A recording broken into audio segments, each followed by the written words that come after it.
Great. Welcome, everyone. Good afternoon. Thank you for joining in. I know we usually do this on a Thursday, but we moved this to a Friday, so appreciate all of you joining. My name is Devina Nigam. I am a consultant at Atma. Atma is an accelerator that supports NGOs to become bigger, better, stronger by building capacities and creating systems and processes to solve organizational development issues they face.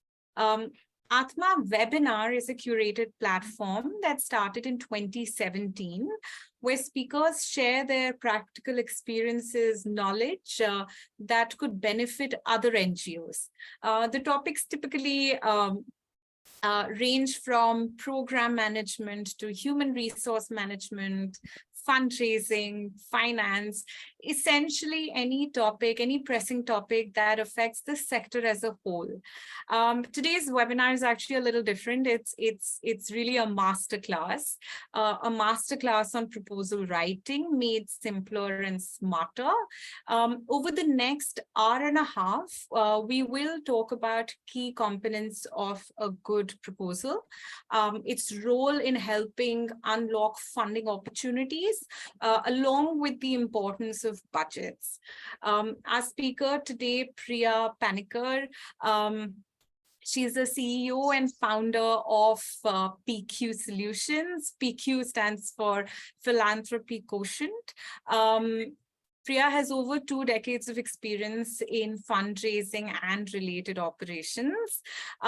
PQ Solutions helps nonprofit organizations make a positive difference in their communities by providing knowledge, consulting, and software services. She also provides proposal writing sessions and leads training workshops.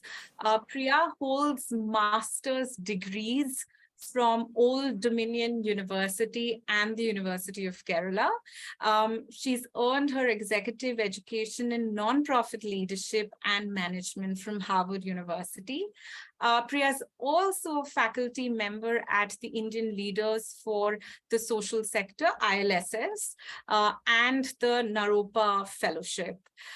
She has a long tenure at the Old Dominion University, where she currently leads the fundraising operations team. My goodness, that's a lot of hats that you wear, Priya. Very, very welcome to... This is not how you should be writing proposals. That's a lot of words in there. Priya, before I hand it over to you, just 30 seconds where I want to share with our participants. I want to request all of you to kindly remain muted through the session. We will have a Q&A session after an hour's mark. However, please keep your comments flowing. Please put it in the chat box. Any point in time, should Priya feel comfortable taking on some of those questions or suggestions, she will do so. Like I said, if you want to take 30 seconds to grab pen and paper, do that. And very, very importantly, the session is being recorded. We will share the recording. However, we will share it after you share your feedback with us. Please do that because it's very, very important to hear from you. So with that, handing it over to Priya. Okay. Good evening, everyone. I'm not sure if everyone is here, but we can start. It looks like this topic was of huge interest for the community, and I'm glad it is.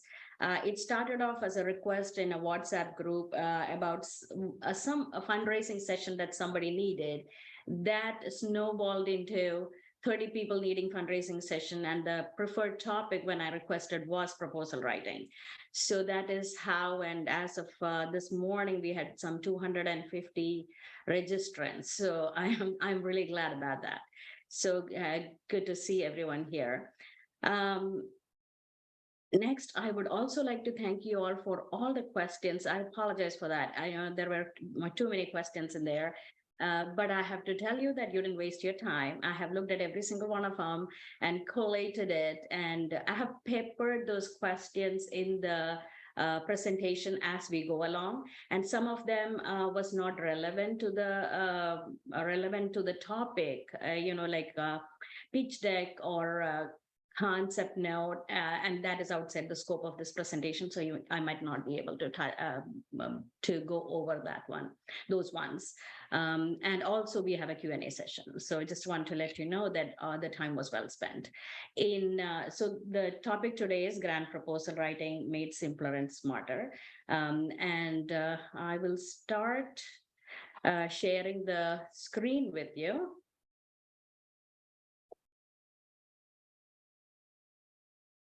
Can you see everyone?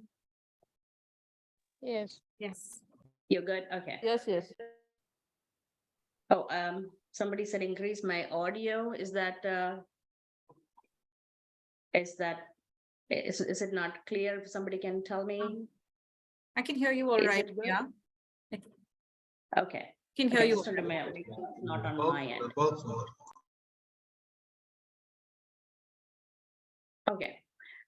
So this is the topic I'm discussing today. And I also want to know, this is based on all the responses that I received. I also would like to know that I have written a book on the same topic. And this is the book. And coincidentally, it's going to be published in next week or two. And the reason, there are a couple of reasons I'm mentioning this book here. This is a very exhaustive topic. And we are going to cover this in 1 hour. And so I'm going to feed you a lot in that 1 hour. So if you don't understand it, or if you don't, grab everything that is discussed today, and this is something that you can refer to. And the second reason is, one word that kept resonating in your responses is fear. And that kind of is sad to me. So the book will help you be a little fearless and give me a peace of mind that most of the questions that you asked here are covered in there. So, and this is primarily written for with the learning that I did during the fundraising sessions from the students in India, and or proposal sessions, and all the proposals that I wrote. So this is primarily targeted for international foundations, and that's one of the other questions I received. So this is primarily for international foundations who are more conservative in their evaluation. So for you, for CSRs, it might be a little, easier. And also, I am going to gift this book to the CSRs in a few of the top ones. If you have any recommendation, let me know. So they also know that what you are taught. Because one of the blurb or testimonial I received from Deshpande Foundation is that other CSR managers should read it too. So at least, to some extent, you both might be on the same page, and that is what we are striving here to achieve. And the third thing is, I got a few requests for this presentation to be in Hindi. So I am from Kerala. You really don't want me to speak in Hindi because it sounds like Malayalam. So my question to you is, for those in the class and for those who might help this book in Hindi, I can get it translated. It is not easy, and I won't be editing it because I have no idea. But I am trying to figure out how to do it. But if you think it will be helpful for a few, at least 10 to 15, then I can put the effort into it. Okay, just let me know. You can put it in the chat. And once I get some feedback, it is, I'm sure if I want to do for 2 people, but if it helps 10 plus, then it will definitely be worth it. So just let me know. So objectives for today's class is, the primary takeaway is to understand strategies on how to write proposals. So in simple words, we are going to learn from scratch and how to write it. And I might go a little faster. So let me know if the speed is a little faster. I just want to finish an hour so you get enough time to ask questions. So this is the survey responses that we received. We have more than 242 that Devina told me. But interestingly, outcomes and the problem statements, and that means most of you are on the same page with respect to what you want to learn today. But this is how it has shown up, in the total survey results. I thought that was interesting. You know what? The interesting thing is, this is exactly what I receive from ILSs too when I do the survey. What you want to learn? This is exactly the. I didn't even have to change the listing. I just had to change the number in my presentation. And most of the things that you see in the book, in the presentation today, is also included in the book. So basically, that is how I started the book, because when I did the presentation, I was told that it would help if it was a book, and that is how the book happened. So it is all the same, by the way, so you are not going to get confused about it. So I included this because I read a few responses where you said you don't like losing. Somebody said, I like winning, and I think if you're here, I thought that was interesting. Nobody likes losing. Everybody likes winning. And that's a human emotion. It's just because we are all human. The reason why you won't be getting grants is nothing about you. So don't take it personally. So it takes a lot of work to write grants, especially foundations that are outside of India. There's a lot of work involved. It is, as you get practice, it gets easier. But the three top reasons that grant makers don't give funds to you is they don't have enough funds to accept every proposal, and the request that you do falls outside the scope of the proposal. Or outside the scope of the funding interest. And believe me, that happens a lot. As I was working with foundations in India, nonprofits in India, they tell me that we need to apply to these things, but there is absolutely, and when you are stretching your funding, when you're stretching your request, the funder can see that, but if there is 100% match with somebody else, they're going to give there. And, with the whole requests going online, the number of proposals have significantly gone up. And you know that, right? So because now everybody has access to it. So the third is, and that is what we are going to do today. The third is the applicant didn't follow the RFP guidelines. So there was a question about how do I cater my proposal to the funders' needs. One of the things I have consistently noted in the proposals that are written that I have seen is you are not answering the question that they are asking. You are answering what you know. That is not what they asked. What you know is not what they want. Right? So to match or to evaluate your proposal, you need to be consistent with what they're asking, because everybody is looking to eliminate the proposal, because when you get thousands, elimination is the first way to go. So when your answer doesn't match, then that is why where that is going. You will get eliminated. So do not take it personally. It is there's a lot of work. It's 8 out of 10 proposals gets no, sorry. I wish 1 out of 10 to 12 proposal gets funded. So it's not you. And you also have to know that somebody else who is also in the impact business, trying to help the people has won the grant. So it is helping others. So that is the big picture. So these are the reasons. Again, do not fear and do not take it personally. Next is, most of you have pitch deck. So pitch deck and proposals are kind of very similar. So when I teach pitch deck, these are the things I cover. And from these, that this is exactly what goes into your proposal, right? So if the pitch deck is tight, and you have already done the pitch deck, if the pitch deck is tight, you should know your proposal. And if not, you need to go back and work on the pitch deck to make sure that it is very clear and concise and crisp.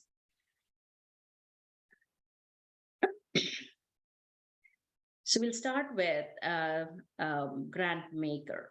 How do you go about requesting for grants? So when you are requesting for grants, the grant maker is in the business of giving funds. So it's not like they are doing you a favor. That is their job. So what they're doing is they cannot come to Bihar or the Adivasis and help them. So instead of that, they are looking for an eligible partner. So who they can give funds, where they will, the nonprofit will do the work. So that is what they're trying to do. So in that role, in that partnership, you are trying to show that you are accountable and you are transparent and you are the best eligible partner. So that is what you're trying to do with writing this proposal. So do not think that, they are, how do I ask, that is how it is a favor and they are going to give us money and I don't know, that's a big donation. No, they are trying to do that just because that is their business. That is what they're exactly doing what you're doing from the other side. They're looking at all these proposals and funding the ones that they think, and you are doing the same thing. You're writing all the proposals to all these grant makers. So it's kind of the same thing, just they fall on the other side of the horizon.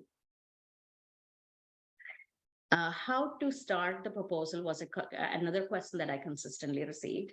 And first, what you need to do is you are as a fundraising organization, as a nonprofit, you are constantly looking for funds. And if not, that is what your primary job is. So when you do the survey of nonprofit CEOs or executive directors, 80% of their job description is fundraising. So that means you're constantly in search for funds. And that is a good practice, good business practice also. So once every funding year, every fundraising year, you need to have a plan and a pipeline. So for that, you start collecting data on who are the funding organizations that fall under your mission. And you go ahead, do that research. And again, had question about how to look for where to look for funds. That is outside the scope of this, so we will stick to the proposal writing. So once you collect the data and then you put that in an Excel spreadsheet, or if you have a CRM, put that in there. The good thing with CRM is it is a good repository of all your data. So once you have that and you keep adding on to it, it will be there for years to come. And the only thing you have to do is you have to do dynamic report, and the report will be dynamic, and then you can get those reports from the system. That is the good thing with CRM. And if any one of you is looking for a CRM, just let me know. I have a PQ CRM that is designed primarily for nonprofits in India. So just let me know, email me, go to my website and look at it. We have a few clients and some of them are in the class today. So moving on, this is how you collect the data and you put that information in here in this format. This is just a sample. Do whatever works for you. So basically you're writing the grant maker, you're listing. So what happens is next year, if you don't win, this year, if you don't win, next year, you know that you have this, all this information and the timeline, and you are linked to that site. So every minute that you waste in looking for information, and this is why CRM is essential, because, and CRM was created because I work with nonprofits. I worked with nonprofits in India, and I felt that 90% of the time you're looking for information outside of your, it can be outside of what you are doing right now or outside. So CRM will provide as an office suite for fundraisers. So anytime you have that information collated in one place, it makes your life much easier, and you're not doing all the other things that doesn't add value to your job. So this is how, again, this is a sample and this will be shared with you. Basically, you have the grant maker, you have the amount, you have the proposal idea. And the reason you are putting the proposal idea is you just have to know where, if that request matches what you have. So when you put the idea there, then you're thinking, okay, this is not exactly, so that way you can eliminate it. So now that you have all the information, this is how really fundraising works. You collect all this information and then it goes through that funnel. And this is even works for same as in HNIs.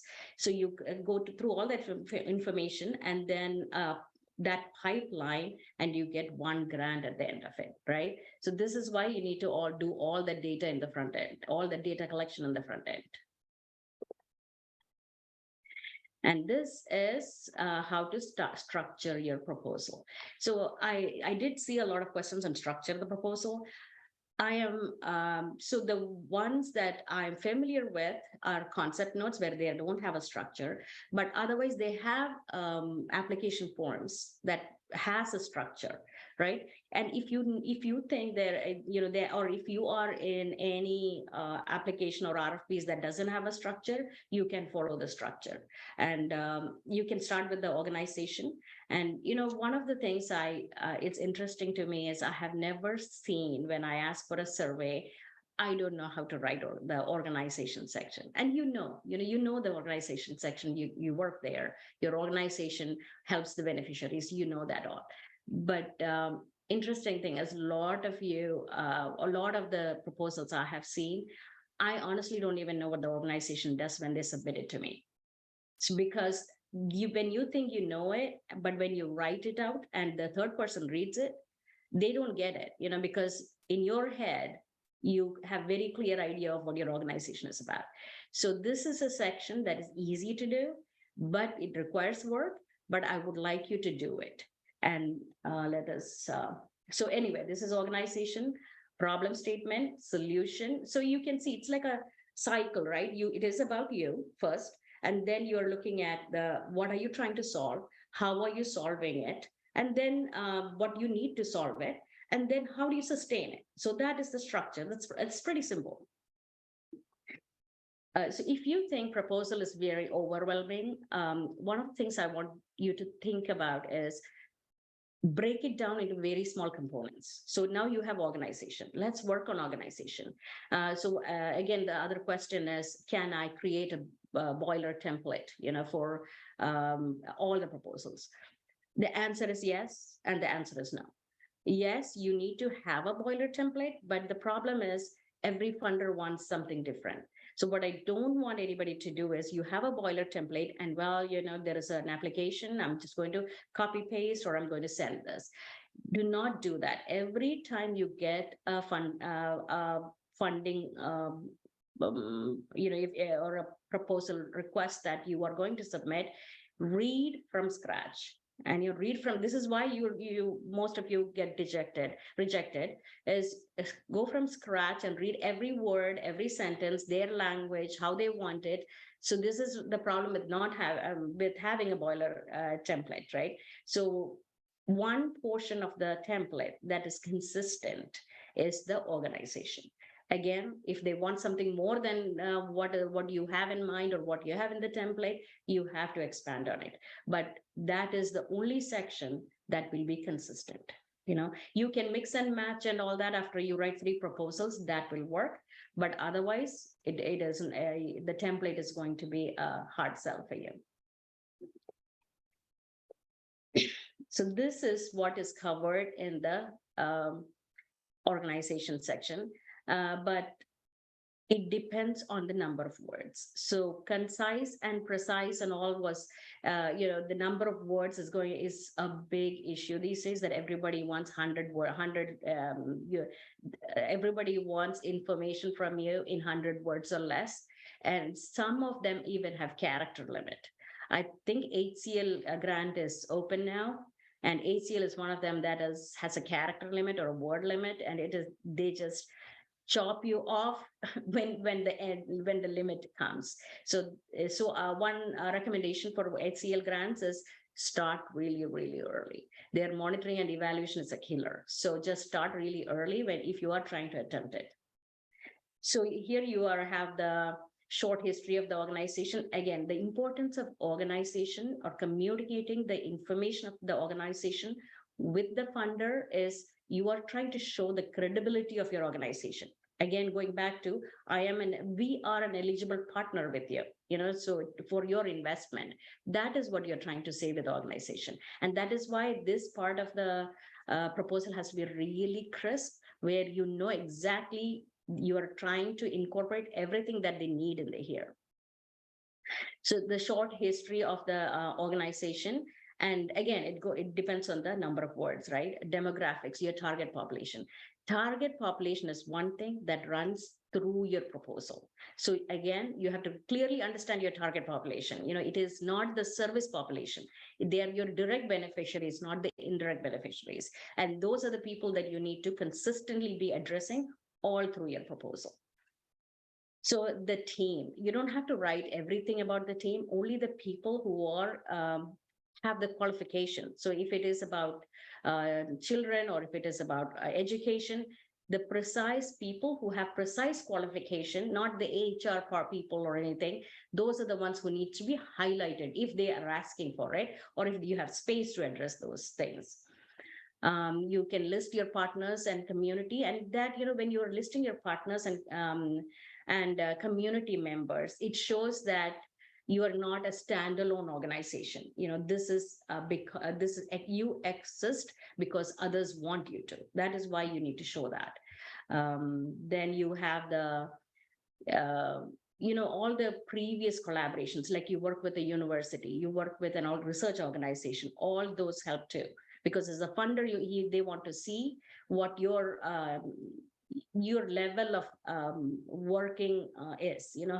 How can you expand your work, how are you collaborating with other organizations? Those things matter to them. So if you are doing that, highlight it. Any awards, I worked with an organization where they won awards every single year, and it is either the CEO one or the organization one. When they wrote the proposal in the organization, none of that was mentioned. But as an outsider, that's very important to know, because what is happening is you're so embedded in the impact and the beneficiary part, you're not touting your organization. That is what you need to do. What is your wow factor as an organization? And list all the awards and the milestones. It could be the project milestones, or it could be the organization milestone. The first year we did this, second year we did this, third year we did this, whatever. It could be in 5 years we did this. Doesn't matter. If you have space, give that give the milestone as an or as an attachment. Either will work. And then, like I said before, explain why your nonprofit is uniquely capable of solving the problem. Why are you the only ones who can solve it? So that is something that needs to be highlighted. And I will show you. This is the sample, and it has 92 words. So this is how an organization can be written in 100 words. And this covers that award-winning part, how many years you have, how many years you are in existence. And this is when the 100 words limit is there.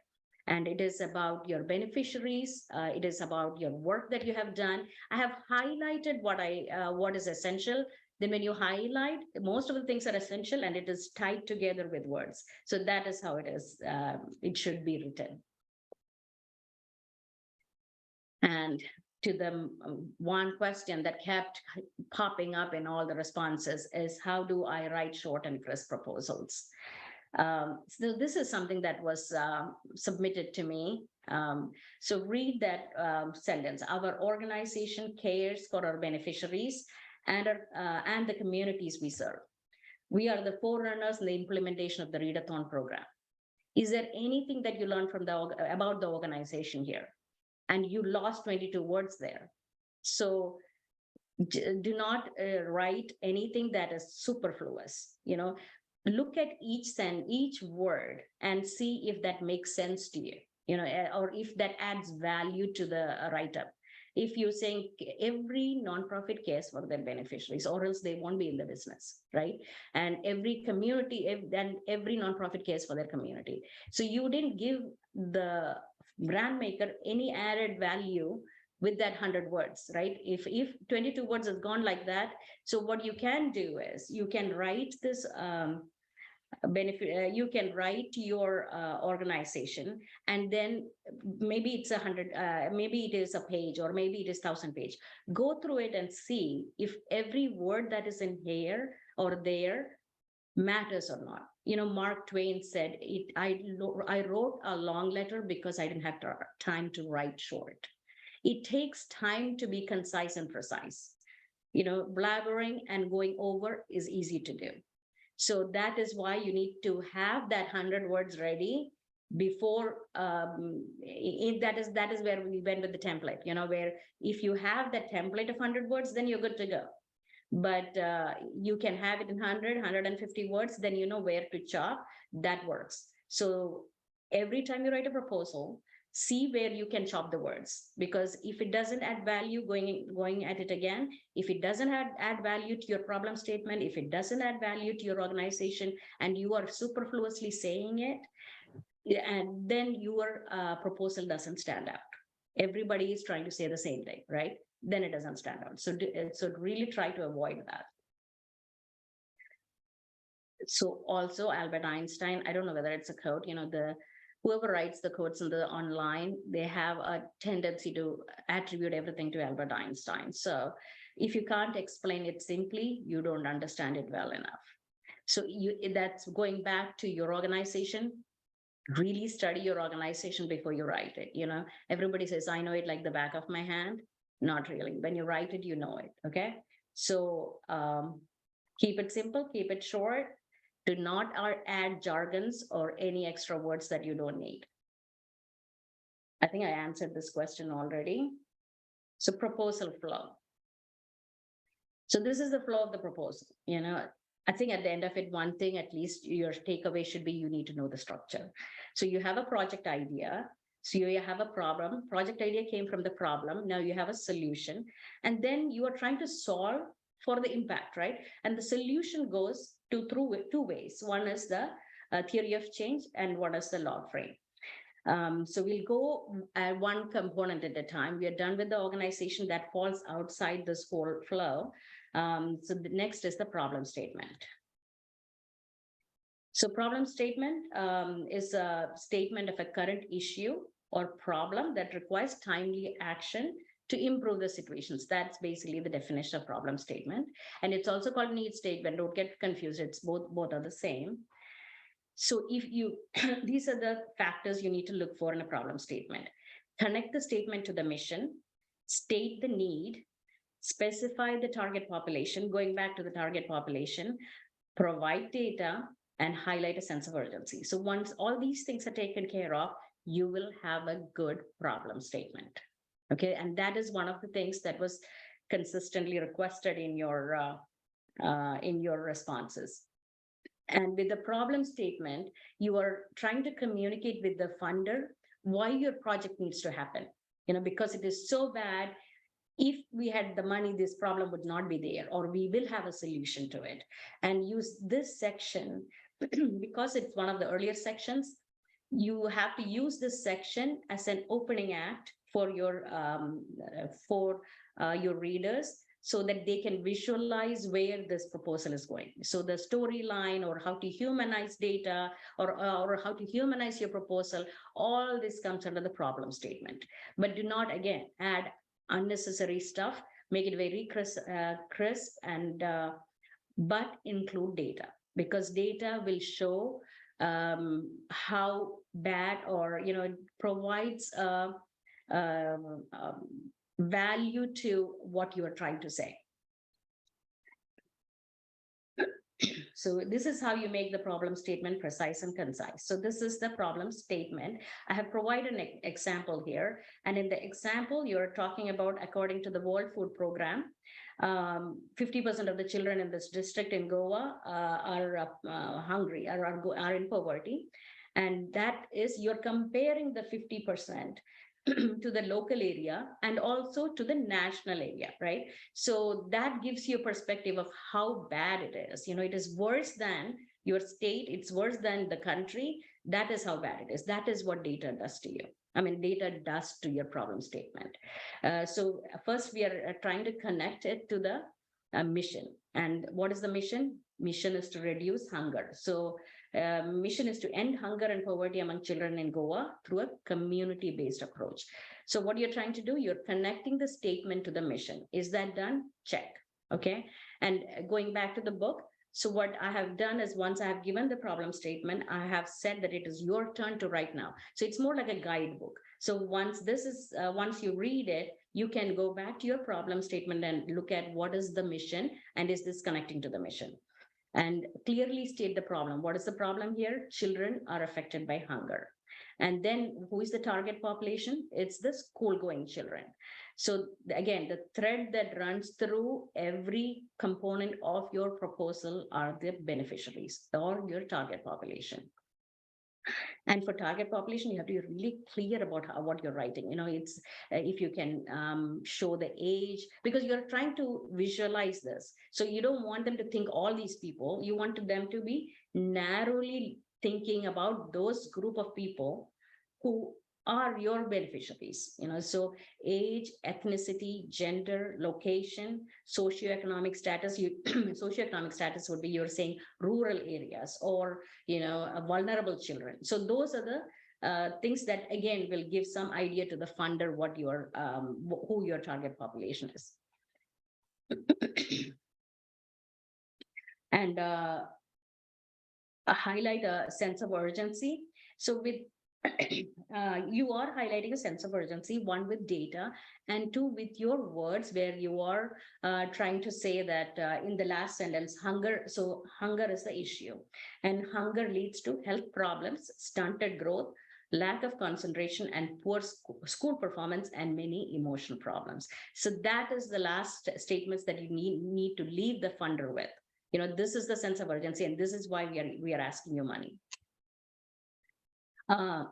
One question that was about data. I mean, actually not one question, couple of questions. Some I didn't understand what data question that you were asking, so you can probably let me know at the end of the session. But one question is, sometimes you will not have data information. So you can, if census data is what you have, and that is dating back to, ideally use data that is 5 years old or young, old or less. So if you are using anything over 5 years, just make sure that you are writing why you are using it. It's not like, it's like a census was the good example. Census is done every 10 years in India. So if that is the case, you can say that it's done every 10 years. So I have data from 2011, so 2021, or however, whenever they published it. So that is something you can do. And if you have no idea about either of it, say Karapur village doesn't have any data, you can either look at the local newspapers or local publishing stuff, like magazines or anything that they have. Or one of the good things is if you can go and survey them. Grant makers love surveys because that is directly from the beneficiaries. So that information is very valuable. So if you can do a survey and provide how many you surveyed and what responses you received, that will be great too. So that will work too. So that can provide us a data, and then you can compare it with the other the state data or the national data.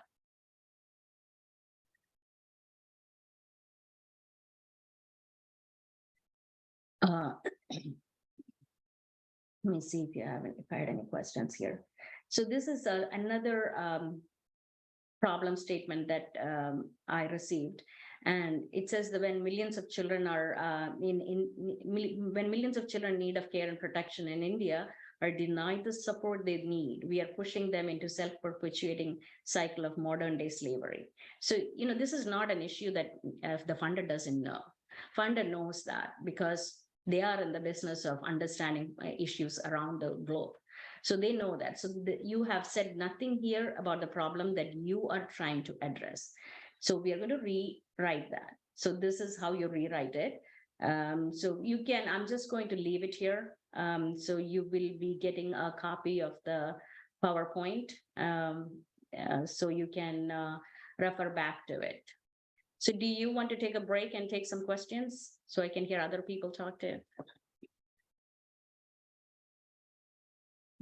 Do you want me to? Okay. Somebody still having voice issues? Okay. The question is whether problem will come first or the project idea. So the project idea is there because there is a problem, right? You're trying to solve the problem. So that is why you have a project idea. So is that clear? If not, just ask me that later. What if it adds, okay, hold on.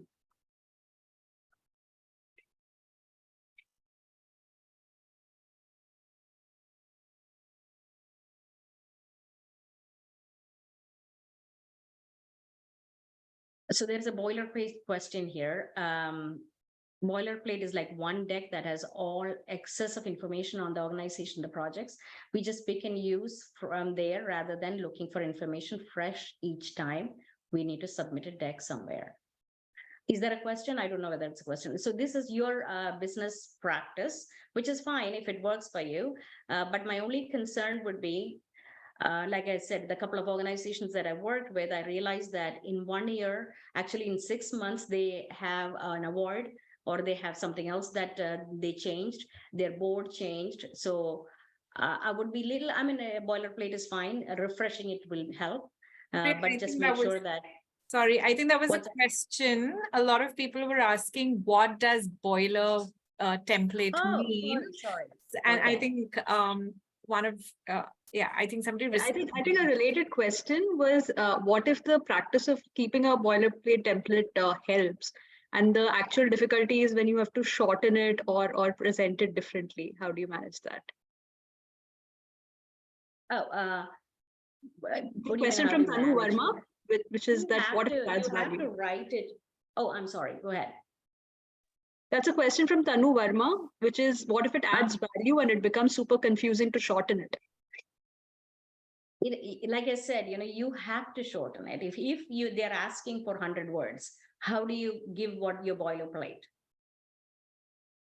Tanu. That would be an issue, right? I'm saying you can have a boilerplate, and the good thing with boilerplate is you understand what your organization is doing too, so you are learning about your organization. But the problem is when you have a boilerplate and they're asking for 150 words or 50 characters, then you have to rewrite it.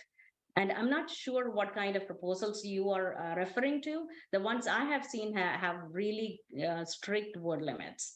So what you can do is, if they have strict word limits, you have to have, easier one is to write 100 words about your organization. That way you will have it. But that can be one of your boilerplates, right? A boilerplate is just a template. Boilerplate was in the question. That's why I am referring to it like that.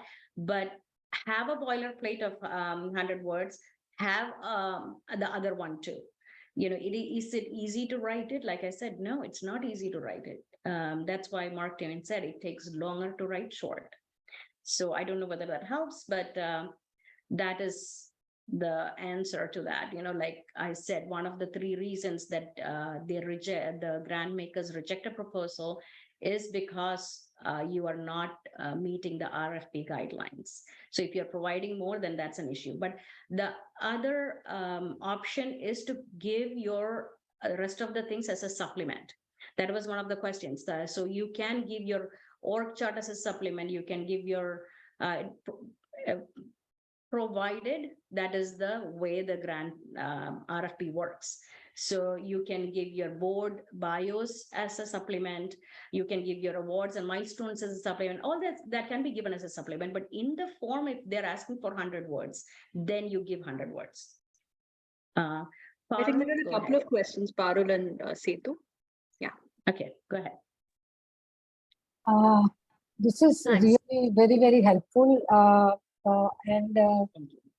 What I want to ask is that regarding the boiler proposal, like I'll call it like a master proposal. So where we have probably almost all information ready for all our projects, especially I would say like about the outcomes and indicators and things like that, and also about the context or the problem statement. So if it is, if we want to keep it ready, what could be, what is like the framework that to usually that people ask, and what are the things that we should keep it ready, more or less, so that because a lot of time we have to submit it in a deadline and very tight. So if we have thought through earlier, then we may need to fit it according to their questions, according to the word limit, etc. But then you don't have to start thinking of all over new things. Word limit, yes, but more or less. So if we want to keep that kind of a master proposal ready, what kind of a framework or format that you might suggest? So the structure that I was telling you before was somebody said, do you have a project idea, right?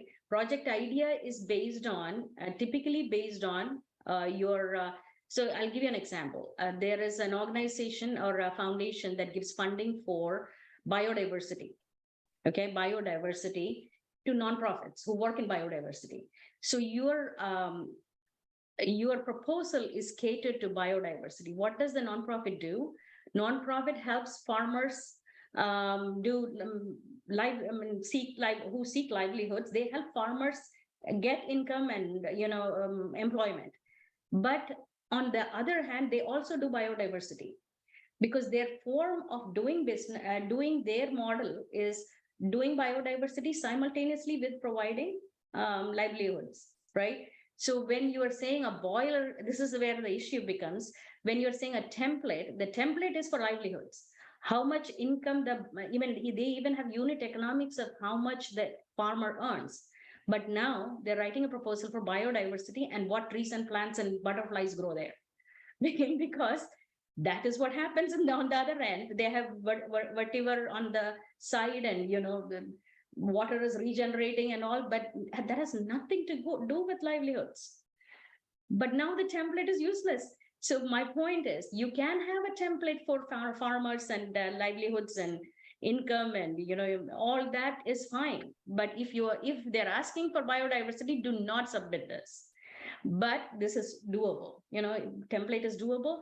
Going back to your question, Parul, first is that is the question about project idea, or the problem statement should come first, right? So project idea can come only after you see the proposal request, based on the RFP.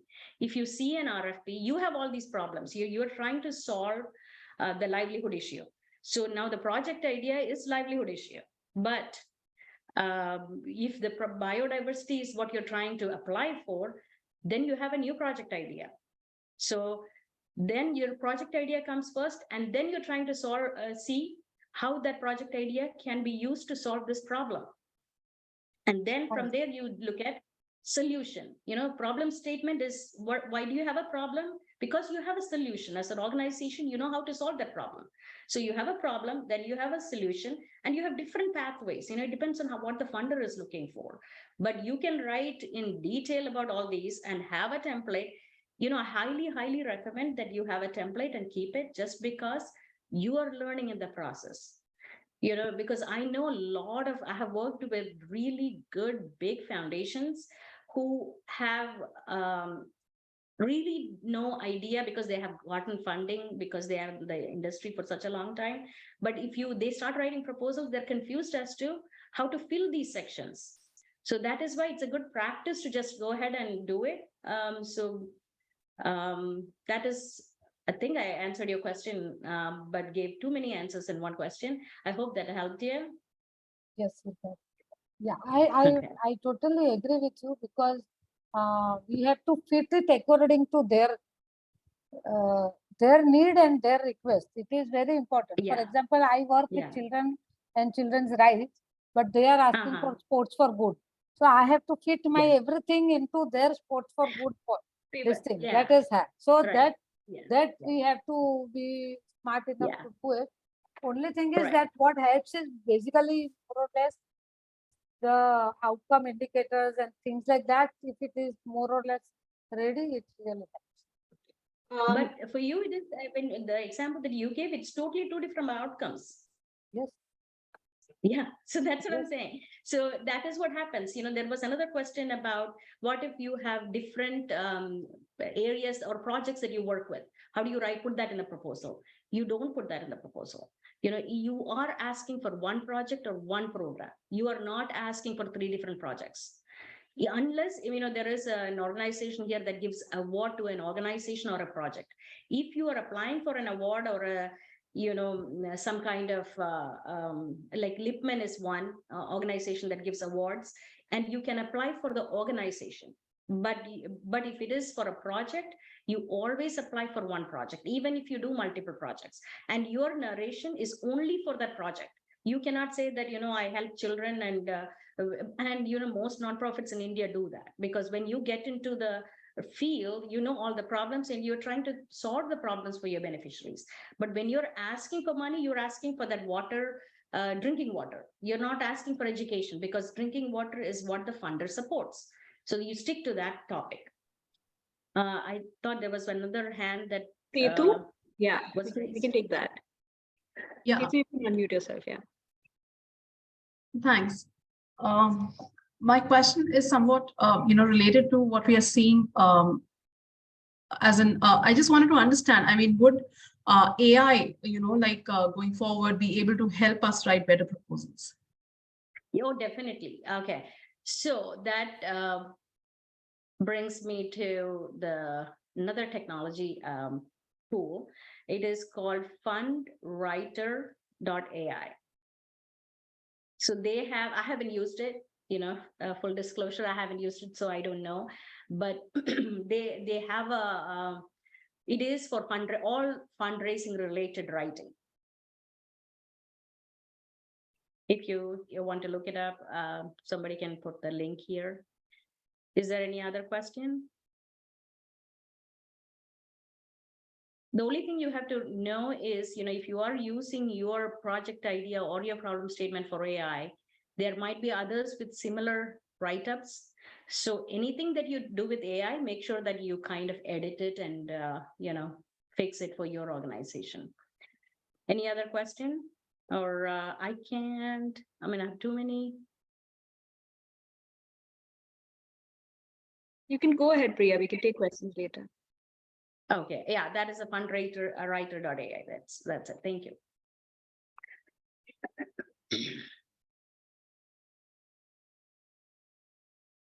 Okay, so that is the modified statement of the same thing that we saw before.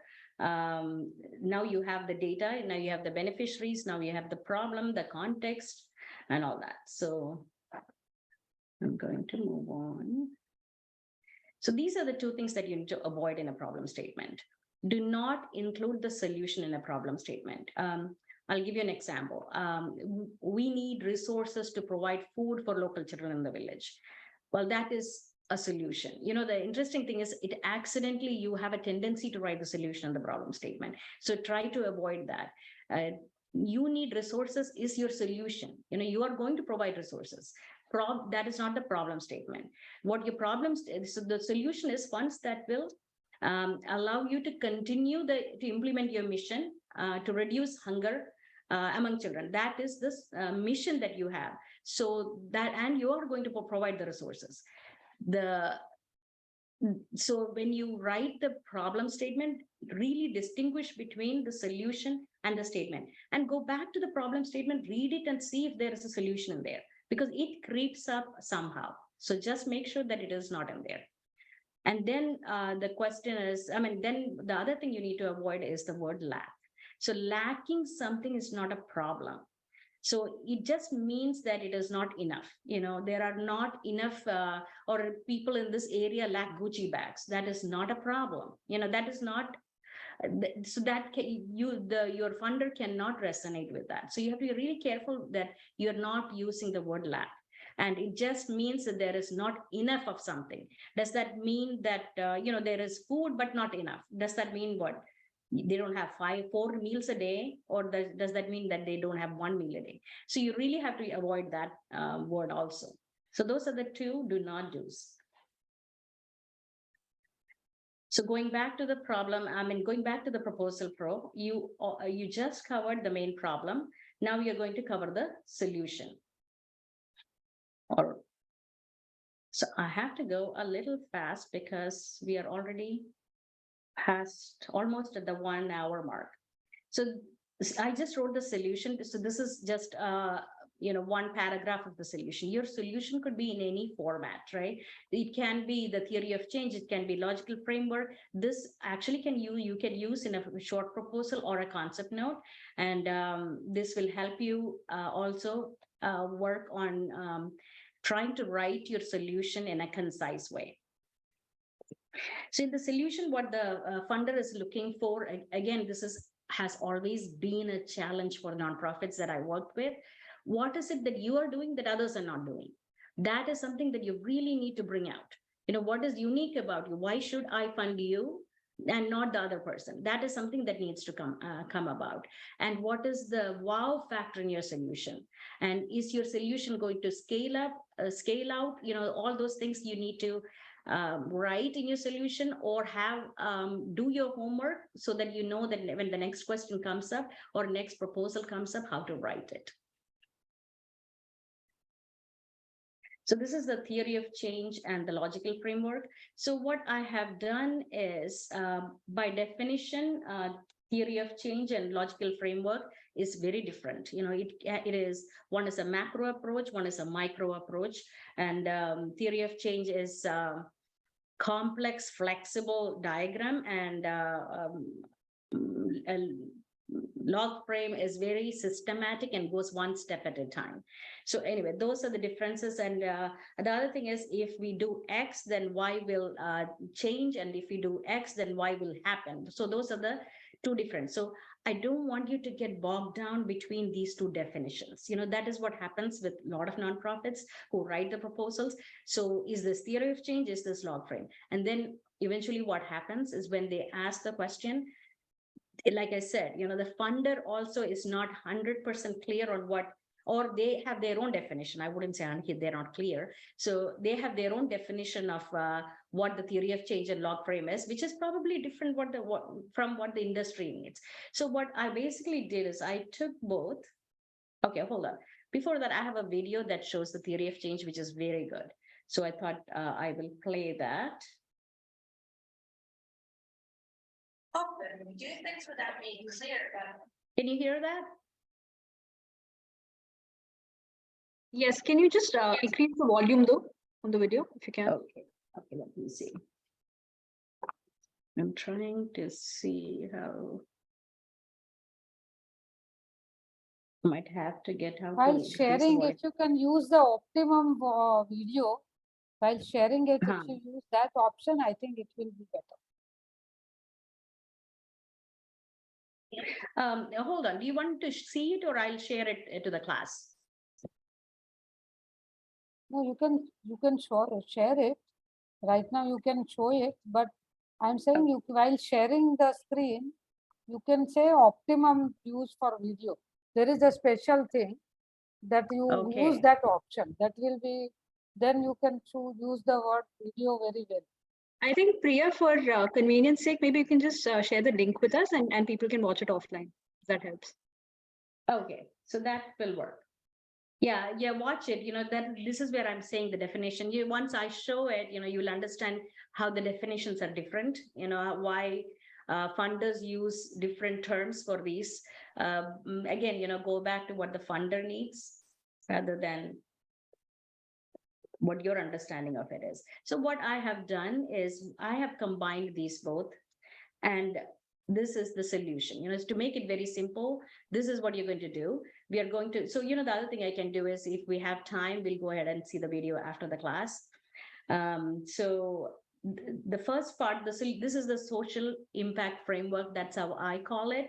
And the reason I combined is because of the definitions that funders use, and because of the understanding of the nonprofits. Nonprofits are getting confused as this is not the funder needed. A good example is, by definition, outputs are your smart component, but funders always ask for smart outcomes and smart goals. But by definition, goals are not smart and outcomes are not smart. So, but if they are asking for smart outcomes, and that is what you have to give. You can flip outputs to outcomes, and then you can give that. So, but I don't want anybody to be bogged down by these basic definitions. So keep it fluid, keep it simple, and go with what the funder is asking.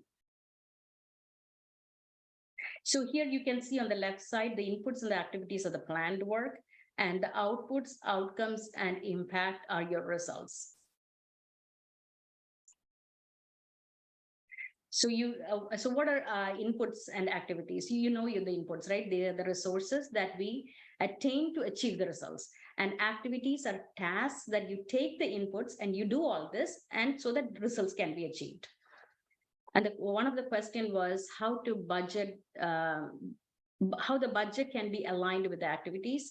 So every input that you use costs something, right?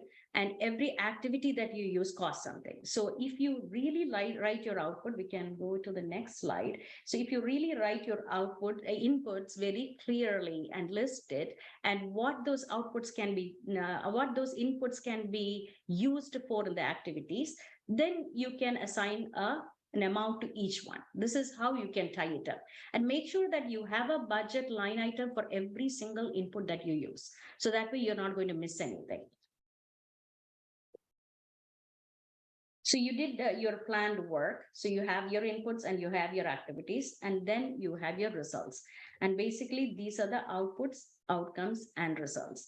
And in the outputs, it's like what happened, outcomes are what resulted, and impact is what changes have been made. Going back to input and activities, one of the questions that I received was, how do I make my proposal stand out? So when you, to make your proposal stand out here, one thing you can do is here, so once you have this very clearly, this will give a very good idea on how it looks to the funder, how your project looks to the funder. So once you have the inputs listed, and in the activities, what you can do is you can give a year, it's like 2023 to 2024, these are the activities I'm going to do.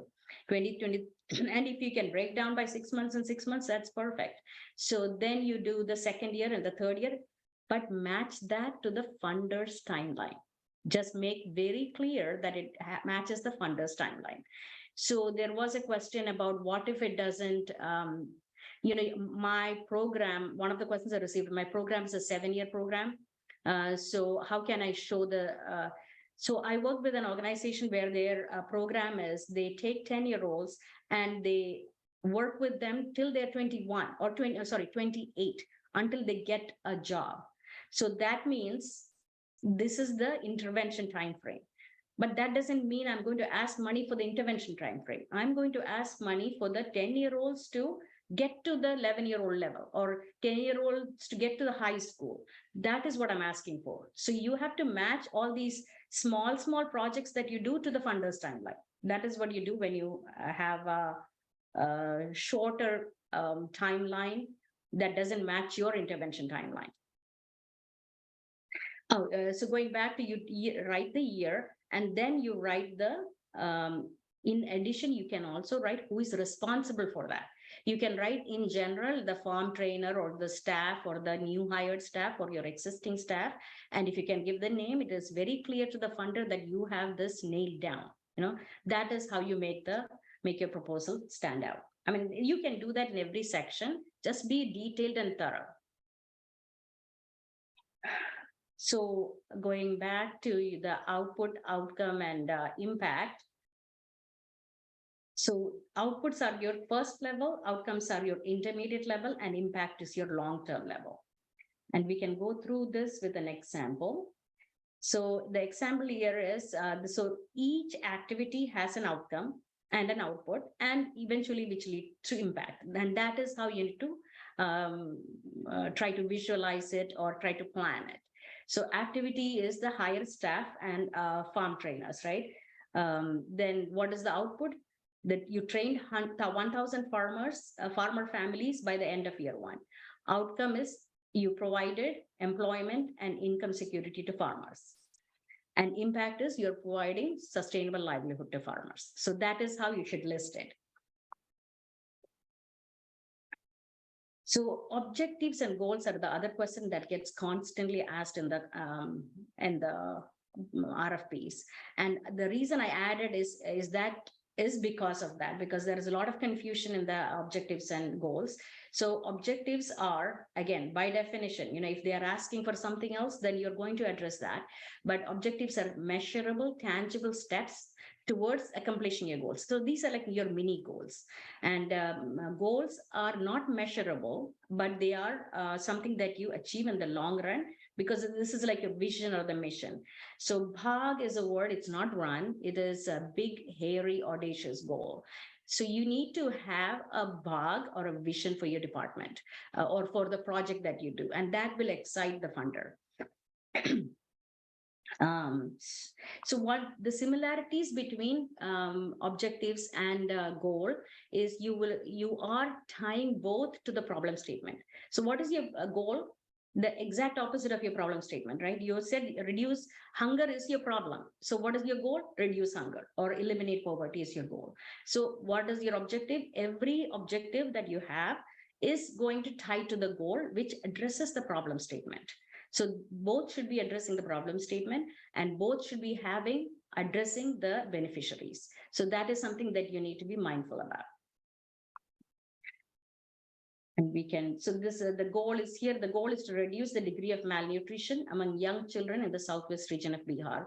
And the objective is by the end of year 1, provide this many mothers in this region, this many training hours that will help provide health and nutrition information for young children under the age of 8. So now we are going to see if it is SMART. So I did get a few questions on how to write SMART. So here it is. So what are the SMART components of your proposal? Objectives, your outputs, and your budgets. So what is SMART? Specific, measurable, achievable, relevant, and time bound. So every time you write any of this, make sure that it is SMART. That is how you make your proposal stand out, because everybody is not doing that, right? So now you can go back to the problem, and we'll write a goal and we'll write an objective and see if it is SMART. So according to the National Education Report, literacy level of adults and girls in the district of Shravasti is 45% compared to the state average of 80% and national average of 77%. So now literacy level is very low. So what are we going to do? We are going to take the 1,500 girls at this age range in this district and provide training and mentoring for, and this will be achieved by the end of 12 months. So when you write objective, you have to have a time frame. So here we are specify the beneficiaries. We are writing what will be measured and what will be achieved. So that was specific. And is it measurable? Yes. And why is it measurable?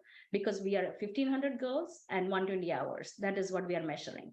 And is it achievable? Yes, because we are not achieving it.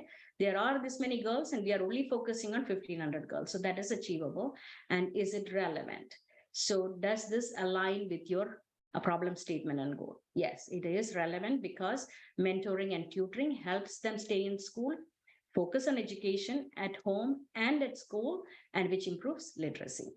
And is it time bound? Yes, because we are doing it in the 1 year period. So when you write it, make sure that you write it at the end of it or the beginning of your objective. And also, it is not the quantity, it's the quality that matters. So just write 3 objectives. Do not write more than that. Excuse me, the slides are not. Oh, right. Just got too excited. So does your objective align with the problem statement? And that is what is relevant means. And then time bound, yes, it is, because it is. You have to add the end of months or the time frame, or by the end of the first year. You can write that too. And you can write that at the end of the sentence or the beginning of the sentence. Budget. So that is, you have direct expenses and indirect expenses. And I think most of you probably know what they are. So if you divide that into sections, it is much easier to write. So you are saying that direct expenses are personnel expenses, non-personnel expenses. Then under personnel expenses, write what they are, and under non-personnel expenses, write what they are. So I have listed here salaries and contracted services fall under personnel expenses. Under non-personal, it's materials, equipment, supplies, and all that. And then you have your indirect costs, which is always a discussion, right? Keep the indirect cost low. That is what is required by the industry. So, and sometimes they tell you what it is.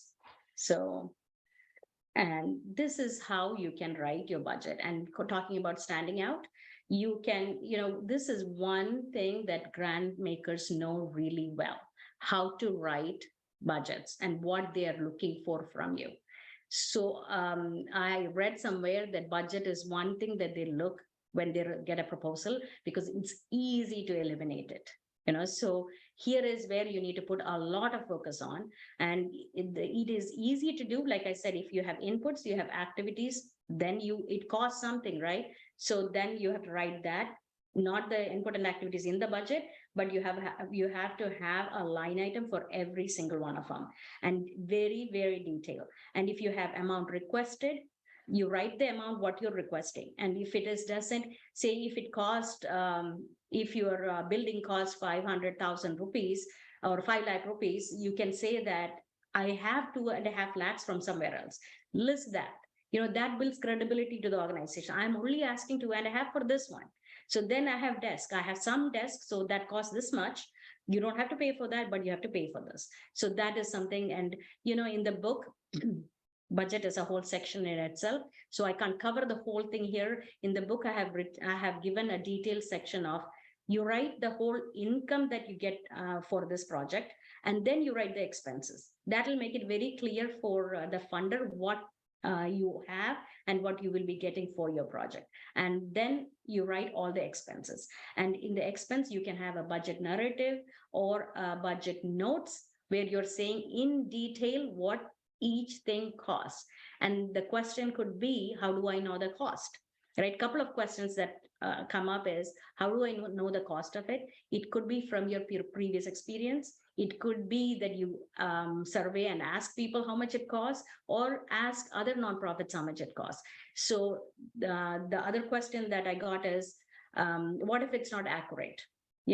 It is a proposal. Don't worry too much about it, but you need to be really transparent. You're not padding the proposal.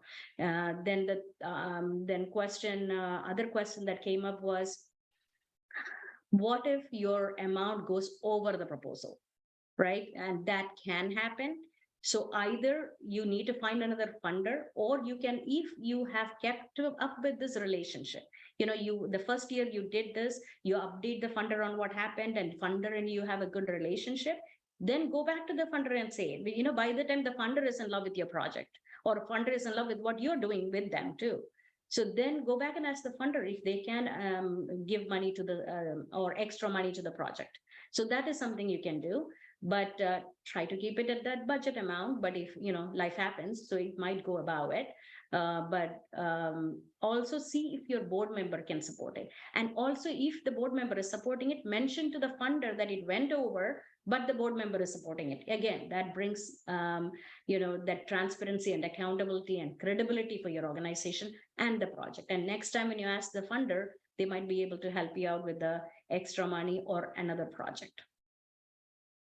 So I'm leaving it at here, and I can go back if you have any additional questions about budget.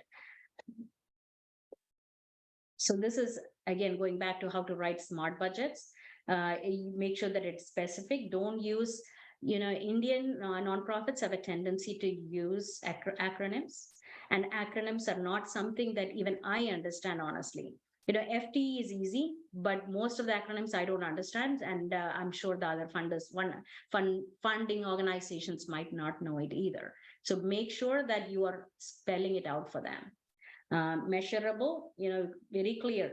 This project manager is getting, for this many days, he's getting this much amount per day, and that will add up to this amount. And is it achievable? Make it sensible. Like I said, no padding. Is it, and also, is it achievable within that time frame is also an issue. Break down by budget year, which matches the funders grant period, or the grant maker's grant period. And is it relevant? Is the project manager's role part of your project design? When you have already, so make sure that whatever you have written in your proposal matches the budget. So do's and don'ts in the budget, show your work. And this helps donors understand your logic in the calculation, and save your documentation. What if they come back and ask you? And I have had a situation where they came and asked, some kind of evaluation, and they needed it next day. And they said, you don't have to work on it, just give what you have. So that means you need to be ready with that, and you cannot make up because the amount has already gone in. So make sure you keep all your work and your documentation, and align each budget item with your budget narrative. Explain every single thing that is going in the budget, and don't estimate the costs, but that should be realistic. Assume the reader is clueless. Do not think, like I said, no acronyms. They don't know the cost. They don't know your project, and justify every expense that you're writing in there. Do not write miscellaneous, right? Avoid broad estimates. It's just, you just have to be really clear. Do not say supplies. Supplies is this many rupees. What is in your supply list? Spell that out, and then write what each supply costs. So the other question was, how much should I ask for? So what you can do is you can look at what the funder has funded before, and you can ask the program manager what they have done. So if I have seen where the funder has asked from 100,000 to $1 million. So if that is the case, then find a project that is closer to 200. If you are the first, if you're applying for the first time, close to the 100, and probably in the $150,000 to $200,000 range, and then what you can do is you can call a nonprofit and ask what they got funded from the same funding organization, and those are some things you can do. Sustainability planning is very popular these days, and how do you do it? Think about how, and I'm sure when you have your project idea and when you have your problem, you are also thinking on how to leverage this and may solve this issue for the long run, right? So have that in your mind, what you are going to do in the sustainability factor. Then you write to them that, you have a sustainability plan. Again, do not give broad statements of, I am planning on raising more money. That is not a sustainability plan. You have to have a clear exit strategy. You're going to hand it over to the beneficiaries, or there are situations where you have the teachers trained. Then you can say that some of these inputs already are there, so there is no expense. And some of these outputs are there, so there is no, the input would be like computers or equipments, those things are already purchased, land is there, or, compost is built. So we are not going to have additional expenses. Spell that there. And then the next is outputs. The teachers are trained, the farmer trainers are trained. What else? So any kind of output, that is an option. And the other thing is, if your project has fees or revenue, then that is something you can say that it is a self-sustaining project, or the board member has agreed to give. We have commitments from other foundations. All these are fall under sustainability plan. I guess I covered it all in one sentence. I just need to leave at least 10 minutes for questions. Okay, I'm going to stop share. Thanks, Priya. We are getting quite a few questions. So I'm just going to start with two, and then subsequently I'll invite folks to just unmute and ask the questions. Two questions, one from Shilpa, which is, what if one program is working on integrated approach with several problems? Shilpa, do you want to unmute yourself and just add to it? Yes, thanks, Devina. Hi, Priya. This is regarding if you have a community where you're working on multiple issues, and of course they're integrated. So if you want to pitch to funder, and they're obviously interconnected. So yeah, it is interconnected. I don't know the example. It is interconnected, but you can only pitch one problem at a time. Okay, all right. Like existing, we have definitely, because they will be confused. Yeah, it's like basically we are working with antenatal care, and we are working with children who are, malnourished, and then we are working with adolescents and domestic. So these are different issues. Yeah, that's a good example, and I hope it helps everyone. So you're working with children who are malnourished, and you are asking for malnourished children for one project. You are not asking other projects at all. Correct. So so just stick to one project at a time, one program at a time. Do not confuse the funder. All right. And because, the funder is not excited about adolescents, funder is excited about, the children under 3 to 5 or children under 6. So now you're saying we do other things too, that would be a conflict of mission interest. Okay. Yeah. Thank you. Priya, the next question we'll take is from Nikhil. Nikhil, if you're here, would you want to unmute yourself and just ask the question? Sure. Thank you, Devina. Gratitude, Priya, for doing this. Been very helpful. My question was, largely regarding the fact, it's a follow-up to what the question right now was, that I understand the rationale behind propose only one project because it doesn't confuse and it's quite direct. But in the proposal, I was asking that can we have a section where we categorically mention that we are running 3 programs and we write just 2 lines about it, and we do not elaborate more, so that they get a overview of the entire organization, what they're working. But when we seek for support, we only talk about that particular program in detail. Is that okay? And I based on your response, I also have one follow-up. I'll take it later. Okay. The answer is no, Nikhil. Okay. Stick to what because they're not asking how you are, like I said, the mission of the funder is to solve the problem of that hungry children. So when you're saying, we also teach or we also provide tutoring, the funder doesn't care unless the funding is for tutoring. So the funder cares only about one thing. The reason I'm saying this vehemently is because there was a situation where the proposal was for multiple areas, and the organization is doing wonderful. The foundation is doing wonderful, but it got rejected. And I contacted the funder, and they said, and they, the foundation, I mentioned to the foundation that do not include these things, but they were very excited about including it because this is what we do. But I asked for a response, and they said, we are looking for one project at a time and not what you do as an organization. What you do as an organization for that project is what we are looking for, not to solve all the other problems. I hope that I answered that question. Yeah, it didn't answer. The scenario I'll put it across is that when we did this bit, as in we work on foundational learning. So we talked about a school program and a library program. What happened in our scenario was that the donor was more interested in library program, but we had elaborated the school program. So donor came back and said that, can we talk about a library program? Because we see this is more direct to beneficiary, and we would like to have conversation over this. So I'm just talking in that sense that we might lose out on those opportunities or the conversations leading to then turning into a grant. Depends on what kind of funder it is. If I'm talking about international funders, if a funder if you had a conversation with the funder, that is the best opportunity to sell your organization at this point. You can talk about everything and you can ask them what you need to include in there. But cold proposal, I wouldn't recommend it. If you're having conversations, that is great. Yeah. Makes sense. Thank you so much. Anything else? Welcome. Priya, there are 2 hands raised. Okay. Parul, Hiren, would one of you go first and the other could follow and ask your question, please?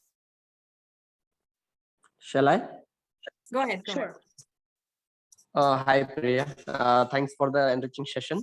My question is about budget and especially the indirect cost.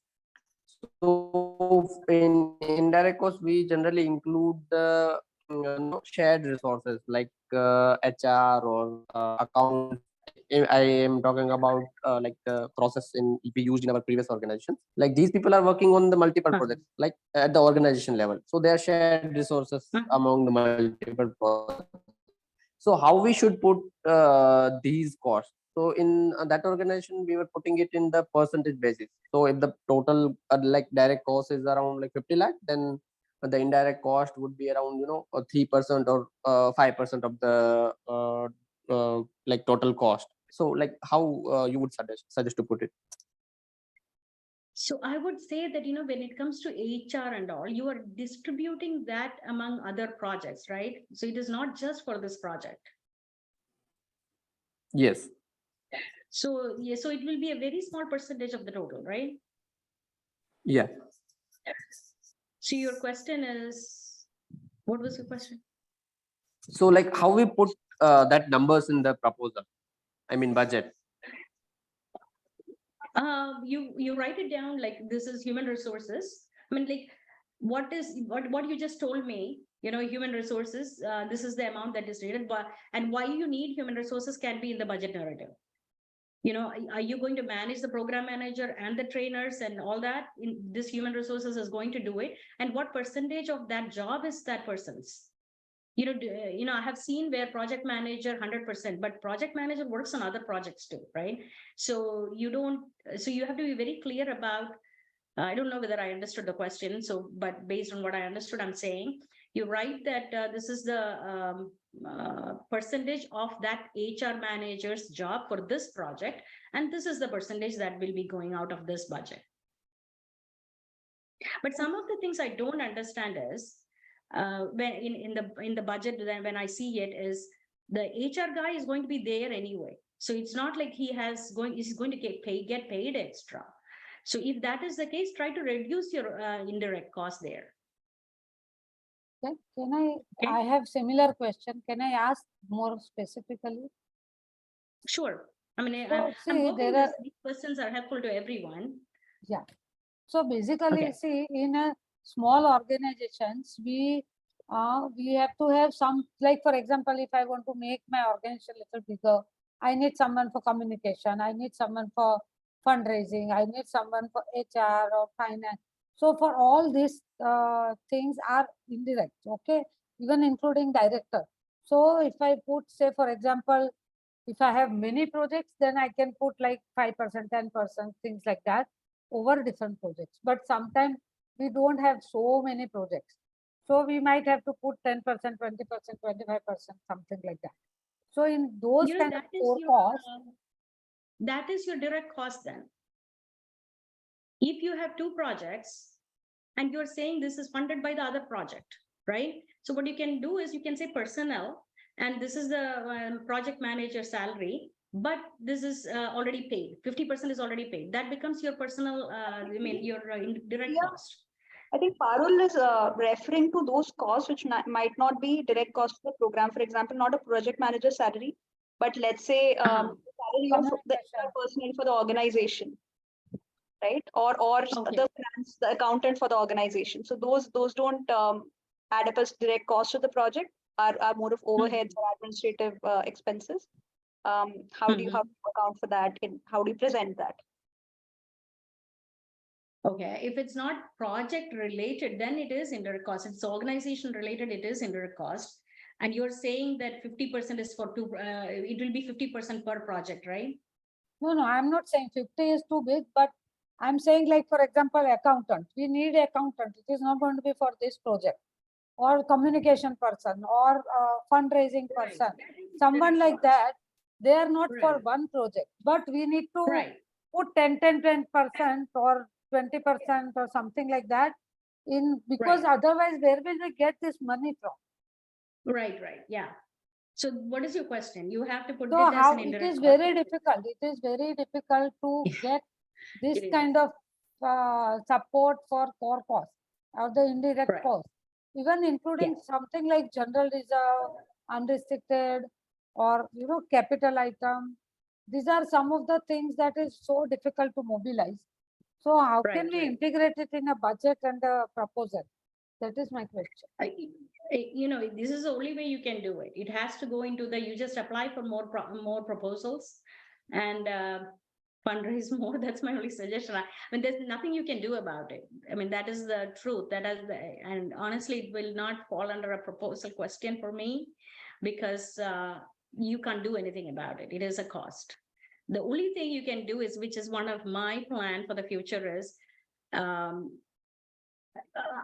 educate the funders on how much the indirect costs are going to be. That is one funder at a time. I think that has to be done.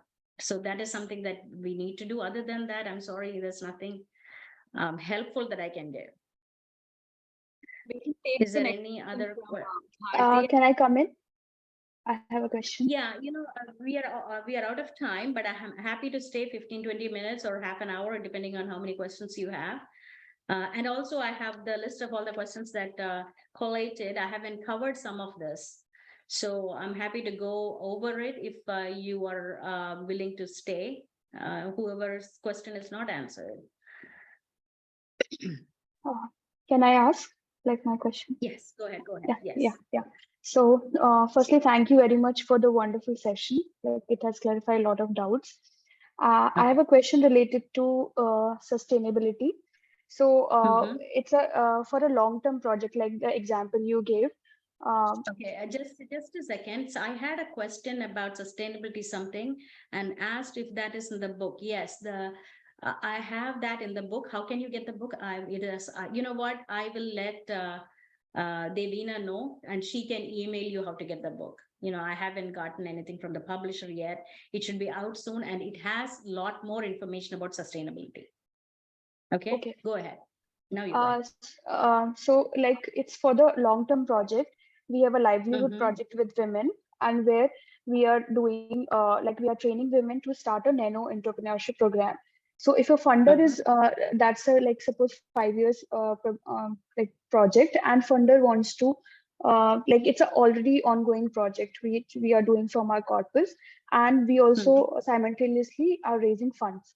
So, and if a funder wants to support for suppose 1 year, what we have planned sustainability is when those women will start their own business, group business.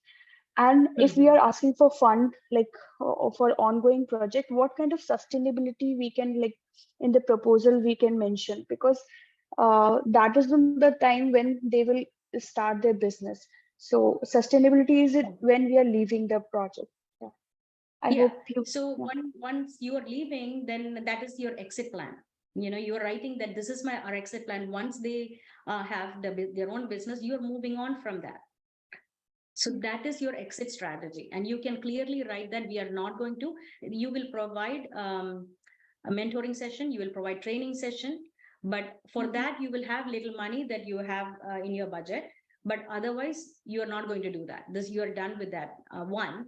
Two, if there is any, and this is for the general, population here, if you have like fees or some kind of, they are going to generate revenue right now, the entrepreneurs, and a percentage of that can go into the running of the program or running of the new program. Those are things that you can write that, will help. And you can always needs to have a backup with your board member. You can always write the board member is willing to help. I don't know if you don't have a board, I would highly, highly recommend that you develop a board. Technology and board members are three: technology, board, and donor relations. These are the three things I highly recommend that nonprofits in India jump into right now. So because that will scale your project and make your life much easier, and focus on the things that you really have to do. Okay. So, like, thank you very much for answering that. What I understood is, like, can we say that the sustainability in a different term for that 1 year? We can say that, like you shared about outcomes and impact. So we can, in the sustainability part, also we can include some of the impacts for short term. Right. If we are asking for that we probably have included that before. In the sustainability part, you can include that, you have already done training for these. And sometimes you can also say that they are going to come back and train the next set of entrepreneurs. So you don't need extra money for the input. I don't know how that works. I'm just telling for everyone else that, you can use that input for that output for your input. I can relate to it. Thank you. Thank you. Okay. Yeah, hi. Can I? Okay. I mean, I think if there are any other questions for others, I would like to take that. But if you have any other questions, and it's a very good project, then nano entrepreneurship. So just you can reach out to me directly. Thank you. Can I go next for the question? Yes, go ahead. Sure. Go ahead. Hi, thank you so much for this crisp sessions on grant and empowering us in grant proposal. Super satisfactory, first of all. So my question is, we are NGO working in different three domains: education, livelihood, and humanitarian aid. So can we use the grant writing, like if we want to induce ourselves in a newer pillar like environment as well. So can we submit a proposal making a core of education and little bit like 2 to 3% of involvement of environmental portion to the proposal as well, or amalgamation shouldn't be? No, if you are applying for education, then stick to that. If you're applying for environments, then stick to that. Do not mix your projects. Okay, even not the introduction, like, you know, usage of the children who are going to school and empowering them on educational tools with environmental change, not at all? No, if it is part of the children's educational tool, then yes. That's what. Yeah.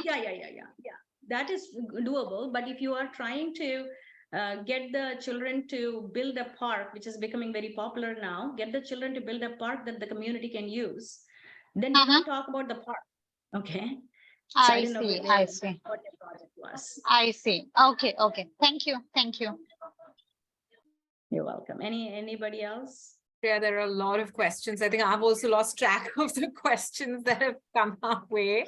Well, I have some time. If somebody wants to jump in and ask, we can address that. If not, I can go ahead and answer these questions. Yeah, I think there are a couple more questions. I'd love for you to take those since people are here. I think Krishna Raj had a question. Krishna, if you're here, would you like to unmute yourself? If not, then we could take question from people who are here present. I think that'll be. Shilpa, you want to go ahead? Please go ahead. Yeah. I just thanks. Thanks, Devina. Just one question, Priya. When we say sustainability, because it differs like for each program and the intervention that we carry out in the field. So in terms of sustainability, what is the ideal period, or when we can really say that we are moving towards sustainability, because each funder has a different expectation? The funding period. Yeah. The funding period of that's a good question. You know, your sustainability, what the funder is saying is, I love your project, you know, I love your program and I love your beneficiaries. That's why I'm giving you the money. So now you're going to say that these people that they love, or these beneficiaries that they love, will be taken care of after the funder leaves. Yeah. That is your objective of writing the sustainability. So so if you match the time period of the grant, because that is why the grant, so we are talking about nano entrepreneurship. The funder is giving money for these women to be entrepreneurs. So that is a, say, 3-year time frame. When you're training them, giving them funds, they are onboarded and they have taken off, right? So say it's a 3-year period. You are going to say that now they are done. You know, they have training, they have mentoring from you all, which you have funding for, and then they are done with that. They are taken care of, and that is I don't know whether I answered the question, but that is what the sustainability should be. Yeah. So I sorry for cutting you, but then I get that. For 3 years and all that, you can definitely mention, like, you know, how we are looking forward and planning sustainability. But for any funder who is giving us short term, like for example, for a year or so, and then asking questions about how we are going to be sustainable, so that's a little tricky. But that is the truth, right? You're asked, the funder is going to give 1 year, but your project is 3 years. Somehow you're going to raise money for the other 2 years, right? So how is that going to happen then? That is why I'm saying, have a board member, backup board member, because you might raise money, but if you don't, then you have to have a backup board member. But you can also say that you have applied to these organizations. You know, that is a possibility. You have submitted proposals and you're waiting on approval, and you can also say that they have given to this project before. So you're going to approach them again. You know, that is something that they like to hear, right? Yeah. So somebody has given you before and you're going to approach them again. That means you might get funded. So give for 1 year, but you certainly make sure that the second and third year is covered. Yeah. Thank you, Priya. It was a great session. Thanks a lot. Thank you. Yeah, there's a question from Annie, and I think Annie's here. Which is, when do we need to put admin costs versus other indirect costs of salaries, or can both be a part of the budget? All the costs can be a part of the budget if it is for the project. So if you are hiring somebody for the project, then that becomes a project cost. That's a direct expense, and if it is for 2 projects, 50% is funded. You can write that, amount funded. And then anything else outside that goes into the indirect costs. But everything needs to be, whoever is, if sometimes what happens is the HR is not involved at all. That is one of the paperwork that they do. Then you don't have to list it there, because you are going to pay him anyway. 2 more projects is not going to, him or her, 2 more projects is not going to change the job by a lot for this HR manager. You might not have to write it, but so that you can keep the cost low. Yeah, we'll take one. I hope you did answer that question for Annie. I think we just have time for one more question, which is Parul's question that at times donors don't give frameworks or formats to write the proposal in. In that case, what is a good framework or a format? So I'll be sharing that was some of the questions I saw. I will be sharing the PowerPoint, and also it is in the book. You go by, how to write a concept note or how to do the pitch that, you can go by that format. You start off with organization, you do the problem, then you do the solution, then you do the budgets and sustainability in the same order that is there in the thing. In the presentation, you can use the same format. And just make sure that, depending on how many pages that the funder wants, and if they don't have it, you might want to ask, but do not go over 3 pages. Use bullets and tables as much as possible. People don't have the bandwidth to read anymore these days. So make sure that it is bulleted, crisp and short and tabled. So that way you're not, you have the attention of the reader. How many pages you said, Priya? 2 to 3 max. 3 max. Don't do more than that. Because if it is in a table, even the, say the theory of change, you can make that like a, especially if now everybody has Canva these days, right? So you can make that as a picture diagram, what happens inputs and what happens activity. It can go all in 1 page, right? So, and that is much easier for them to read. Budget is 1 page with or half a page with the table. 4 columns, inputs, activities are a table. So you really don't have to elaborate. So, when you try to do that is when all the superfluous language comes up. You love your beneficiaries and you're solving all the problems and all that. That is understood. So if you keep it short, crisp, bulleted and tabled, then you're not writing anything extra that you don't need. Anything else? Yeah. Thank you. Priya, I think we'll wrap this session up. I think if I'm sure everyone has a lot of questions. I can think of questions, but I know we've been here for over an hour and a half. So thank you so much. And if you've read a few comments in the chat box, we know everyone has found the session to be extremely valuable. So thank you so much. And thank you so much for the participants to be so engaging.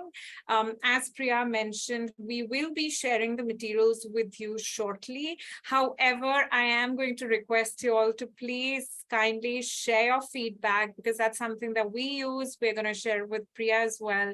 It'll help us all to know how to improve our sessions. And yes, I've mentioned this, Priya mentioned that the book, she's just finalizing the details. Once that's done, she will share information on how to buy the book. So please be on a lookout for information coming your way from our side on the book, the session, everything. Thank you so much for taking the time out this evening. Oh, you're welcome. I really had fun. And, in the follow-up of the book, please give me feedback, what you want to see again or what you want. I do have a newsletter coming out every month. So if you want to see any specific topic, and also I'm happy to do another session. I'm hoping in on some other topic. So let me know if, or let Atma know which topic you are interested in. And going back to that question, or does the book have the details of sustainability? Yes. Actually, the book has a lot more. It has about assumptions, risks, some of the scalability. So one of the questions that you are going to get is about scalability. So that is included, and also how to write a project title. So that is also included. So like I said, I couldn't cover all that in 1 hour. So I apologize for that. But yeah, give your suggestions on what you want to learn more, or, what did you learn from here? I'm happy to give any other sessions on any other topic as well. Great. Thank you so much. Okay. Thank you, and have a